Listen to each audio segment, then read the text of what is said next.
What's up, everyone? Welcome back to Fantasy Files Reacts. Tonight's the night where we are talking about Dexter New Blood Episode 5, Runaway. As always, it'll be full spoilers for the episode. I'll do a recap and then share my thoughts on the episode, covering all the major plot points. I tried to make this as concise as possible, but there was a lot of important stuff in this episode, and I have thoughts and reactions to most of it. Before we get into it, we'd really appreciate it if you enjoy this content, that you would hit those subscribe and like buttons. It does a lot for our channel and helps YouTube know to weave our videos into the mysterious algorithm. You can also follow us on Twitter at Files Fantasy for more Dexter discussion and reactions, as well as tweets relating to sci-fi and fantasy books and other media. I also apologize. I am super tired. I'm filming and editing this at like midnight because apparently I hate myself, but we're going to get through this.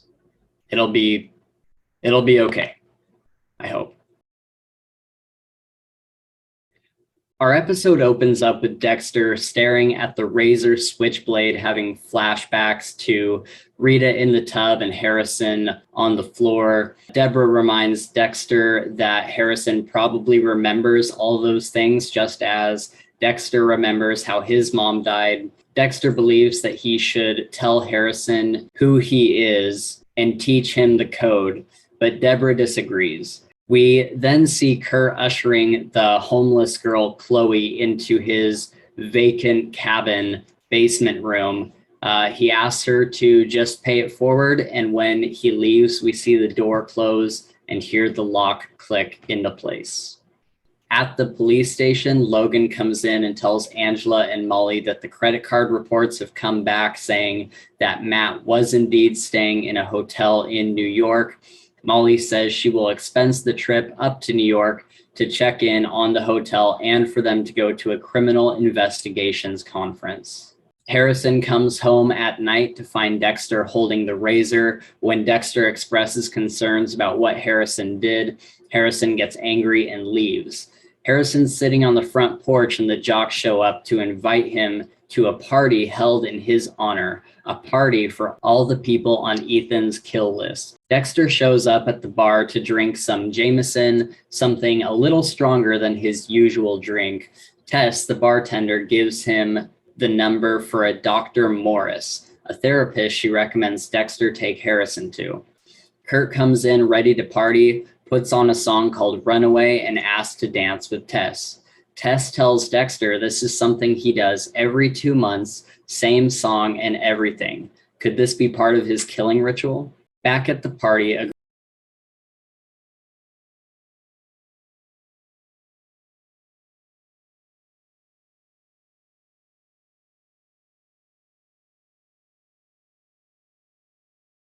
fentanyl-laced Oxycontin and really spirals. Audrey helps him settle down, and Harrison tells her that Jim isn't his dad's real name, right before falling to the ground and overdosing. Audrey calls 911, and the next thing we see is Logan sitting over Harrison, having just given him Narcan, a drug that reverses the effects of an overdose. Logan finds out that Scott, one of the jocks, gave him the pill and gets him to tell him the name of his dealer.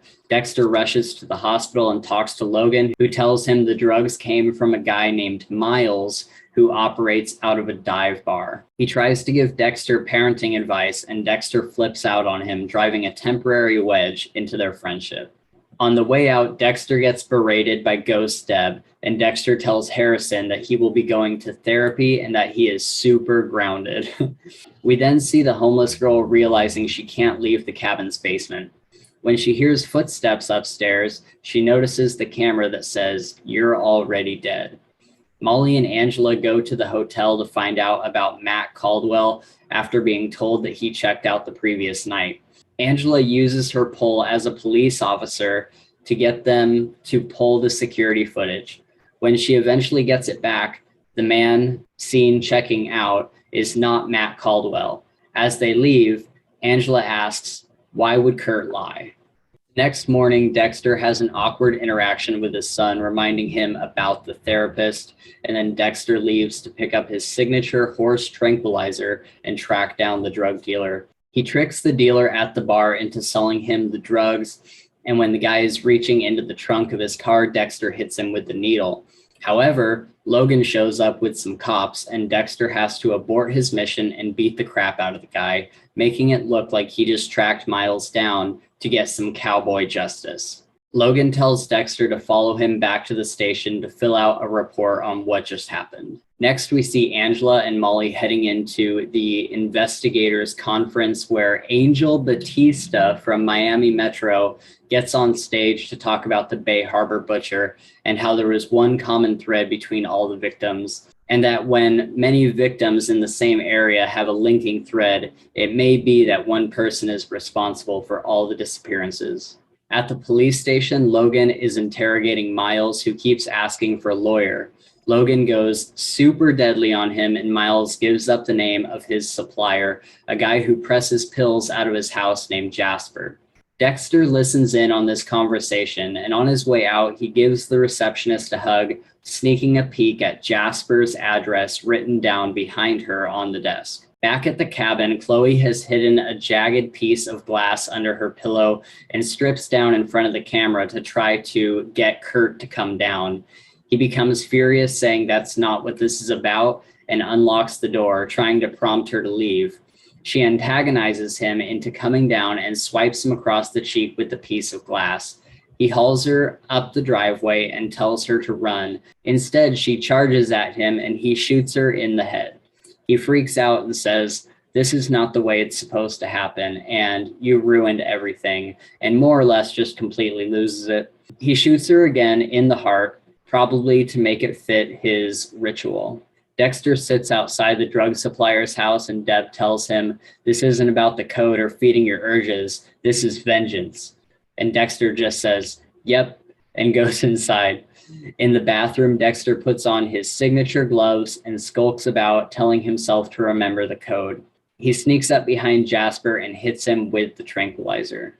Angela sits down with Batista to talk about the pattern of the missing girls.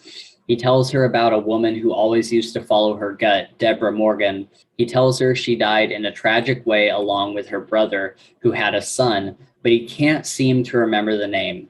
As he's leaving, he turns around and says, "Oh yeah, Harrison, cute kid." Next, we see Dexter is in a plastic-wrapped room with Jasper, showing him all the people his drugs have killed. Right before he's about to stab him, Logan shows up. We see Logan coming up the stairs with a squad of police. Right as they open the door, we see that Dexter has cleaned up, forced fentanyl into the supplier's nose, and killed him by overdose. However, Dexter is long gone, back in his truck, a street away. Kurt rolls up on Harrison, who is wanting to leave town for good. He buys him a hot meal and offers him a job after having a very fatherly talk with him. He tells Harrison he has potential and just to pay it forward. Angela comes home to Audrey, who's a little shaken up. She tells her mom that Harrison said his dad's name isn't Jim Lindsay right before passing out. Angela goes to her office to do a little research, and as the episode ends, we see a paper pop out of the printer, an obituary for Dexter Morgan.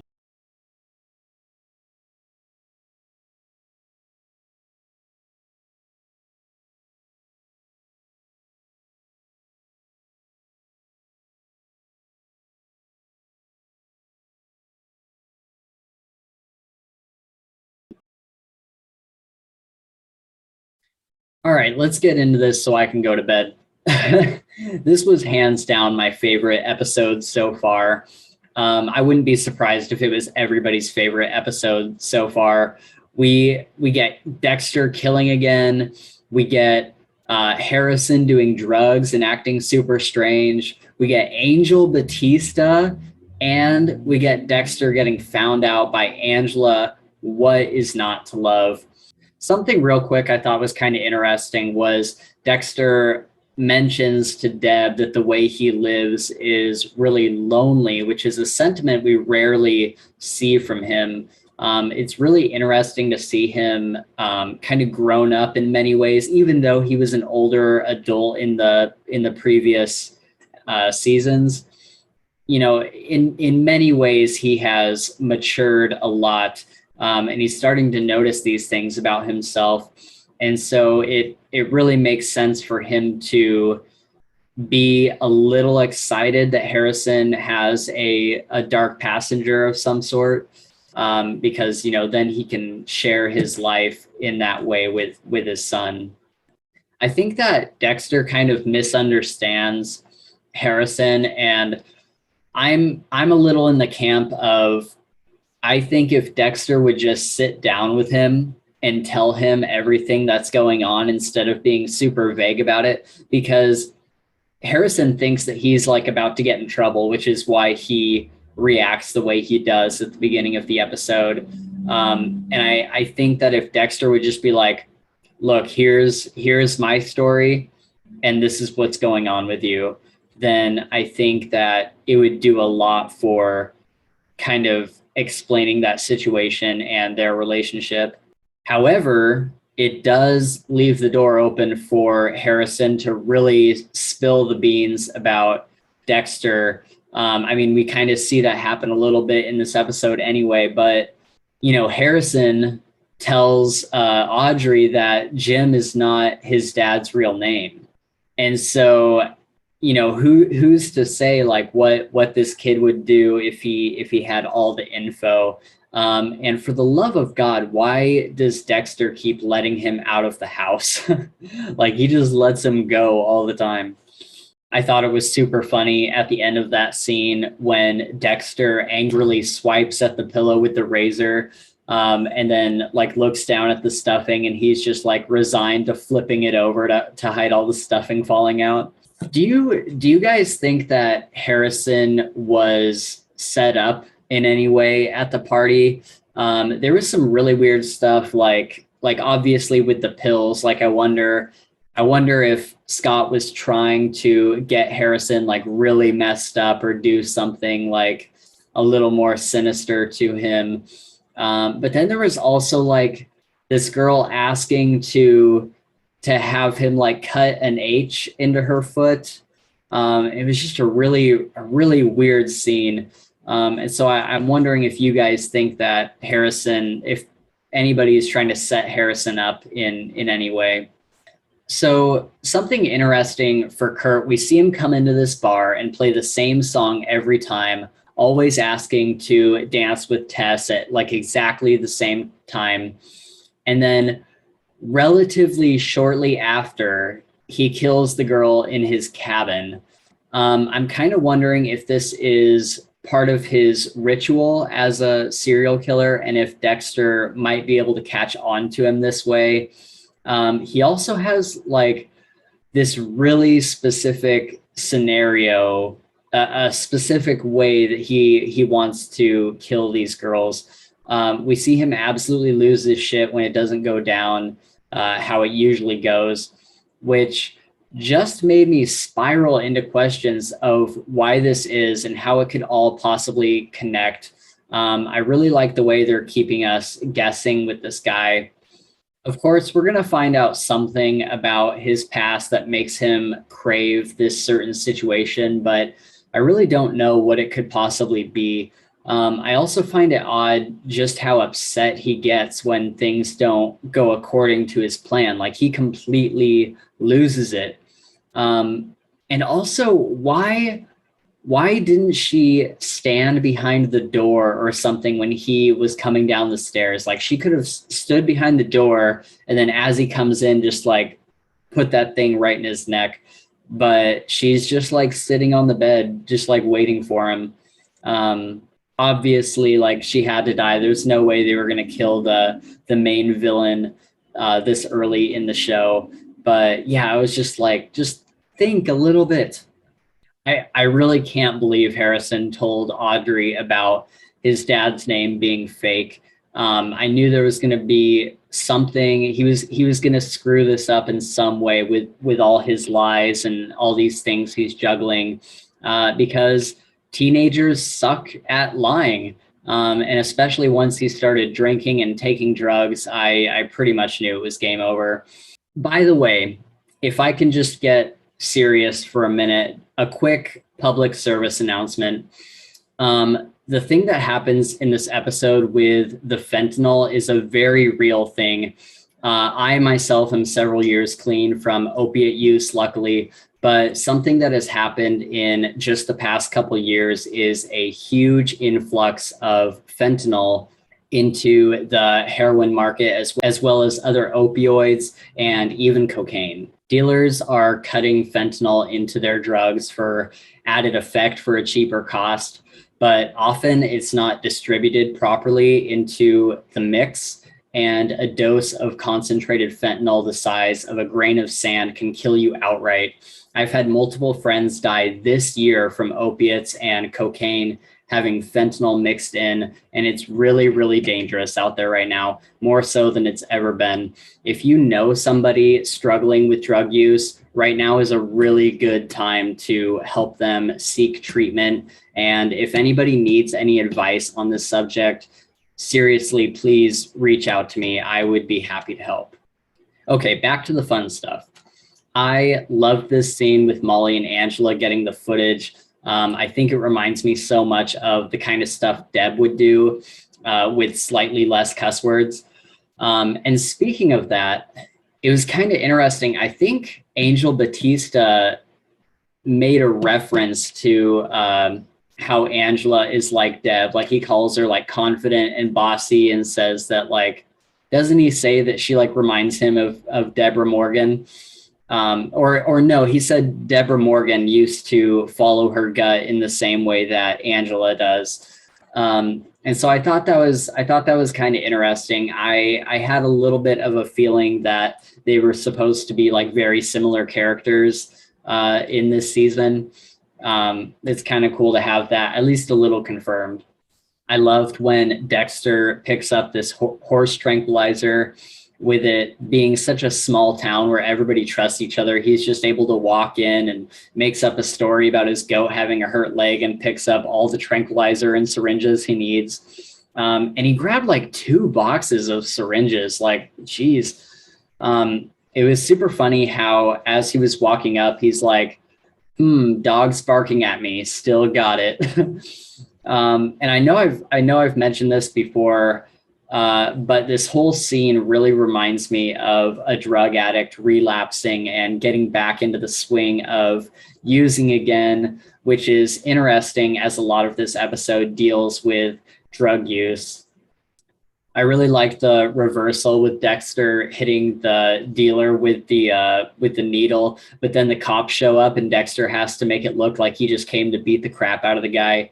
It definitely had me on like the edge of my seat thinking, like, how is he going to get out of this? But of course, Dexter is always a super quick thinker and is able to completely turn it around. And this whole episode had me on my toes with stuff like this. Like, this whole episode was just like, I was just on the edge of my seat the entire time. And of course, Angel Batista is back. This cameo made me piss myself with excitement. I definitely did not see this coming at all. He totally stole the show this episode, and man, he has not aged a day. But yeah, I was super excited to see him come back. I wonder if he's going to play any sort of role in the rest of the season, or if that was just a cameo. I loved this scene of Logan interrogating the drug dealer.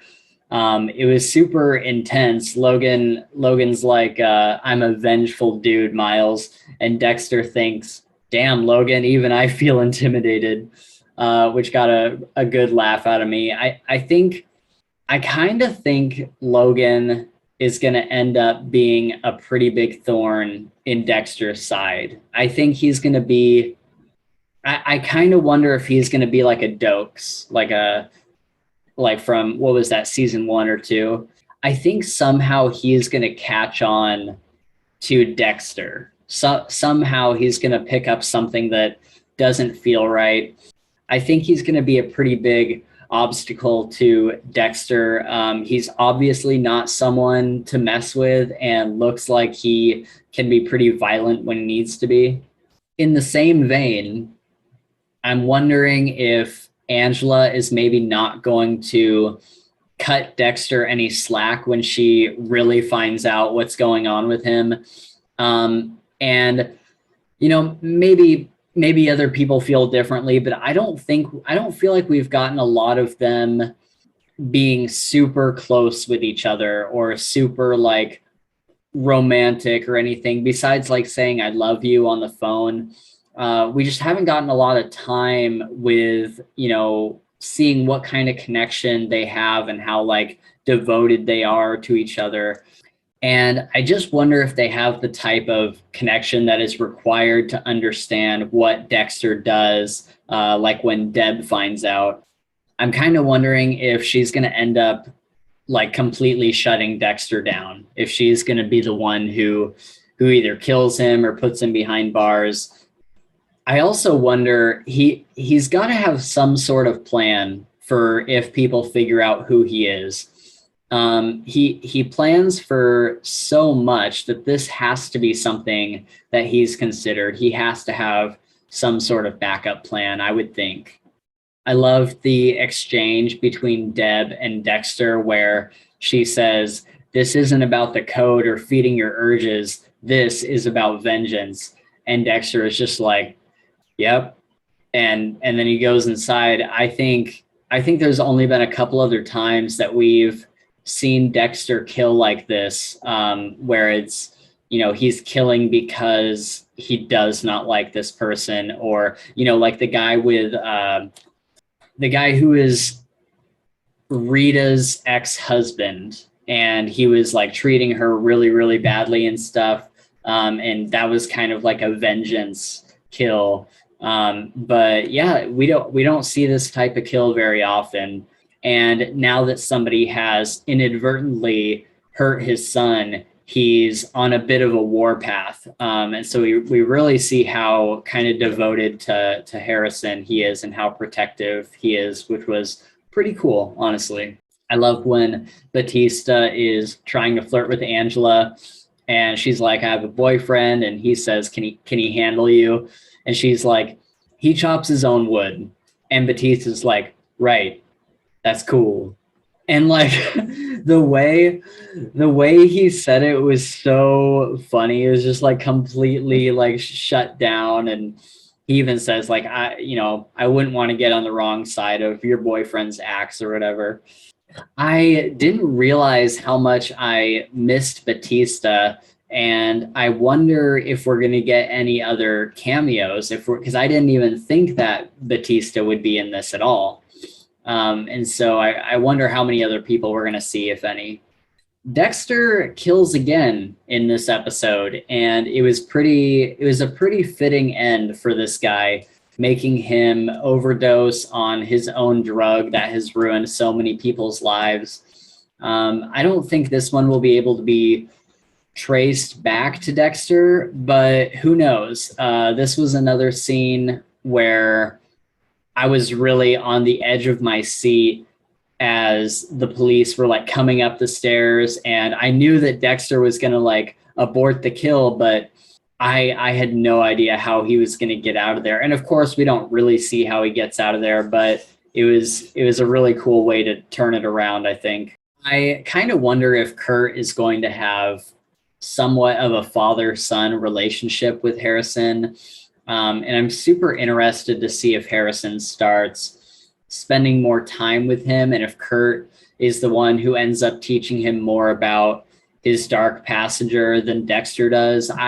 I would hate for the season to end that way, if like Dexter dies and Kurt kind of like adopts him, sort of. I highly doubt they would do that, but it's interesting to see them starting to spend time together. I think that's going to get weird. And finally, the moment we've all been waiting for, Angela finding out about Dexter's real name.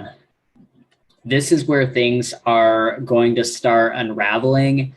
And I don't know about you guys, but I am not ready for everything to spiral out of control. I really wanted more good moments with Dexter and the people he cares about.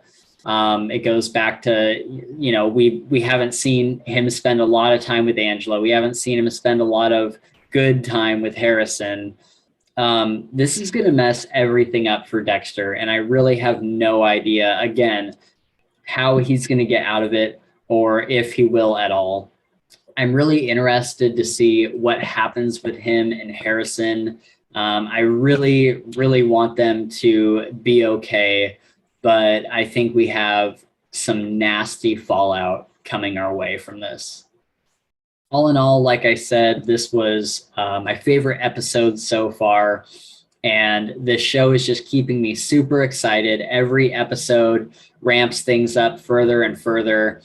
And it's doing a really good job at what it's setting out to do. All right, guys, I'm wrapping it up there. Thank you so much for watching. And if you're new to this channel, we usually do discussions on various fantasy books and topics. Feel free to check out our other videos.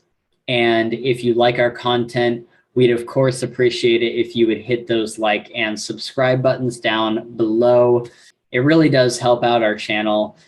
You can also follow us on Twitter at Files Fantasy, where you'll see more Dexter stuff from us, more fantasy stuff from us. And yeah, we'll see you again right after the next Dexter episode. It's a tongue twister.